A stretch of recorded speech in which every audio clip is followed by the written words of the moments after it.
how long I can talk about zucchini for here, right? All right, so I've got my spiralized zucchini. I'm gonna add that to my bolognese. I got my bolognese cooking over there. And in terms of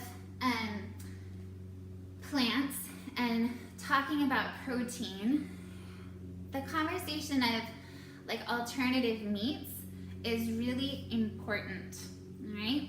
So there are a lot of soy-based products out there that people eat to compensate for not eating red meat.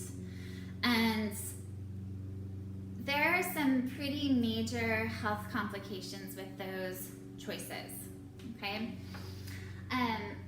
Soy is a phytoestrogen. So what that means is that it mimics the action of estrogen in the body.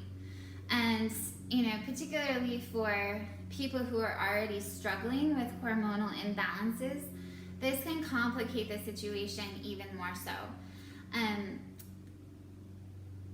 I think that as a general rule, we don't really realize what a huge impact food actually has on our bodies.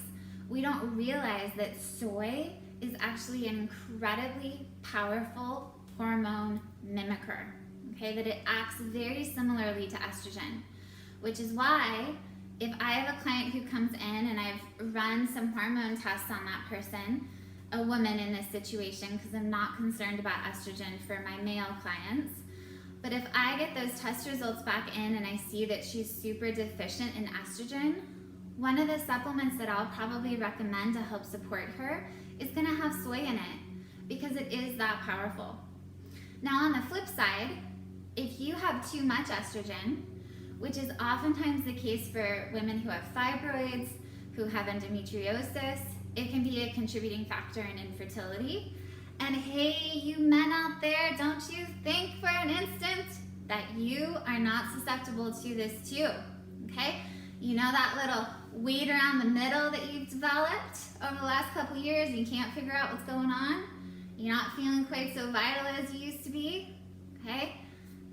A lot of times that is due to estrogen dominance. And in men specifically, there's this aspect of aromatization that is happening where the blood sugar handling system is integrating with the hormonal system and converting testosterone into estrogen. No bueno. No guy wants that, I promise you. No, it's not fun. In menopausal women, a lot of times we assume that in menopause that estrogen levels are just dropping to a super deficient point. And a lot of times your doctor will just assume that. That is not always the case. You actually don't know that until you test.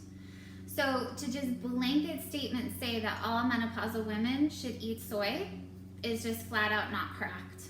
Okay, so be careful with your soy-based meat substitutes.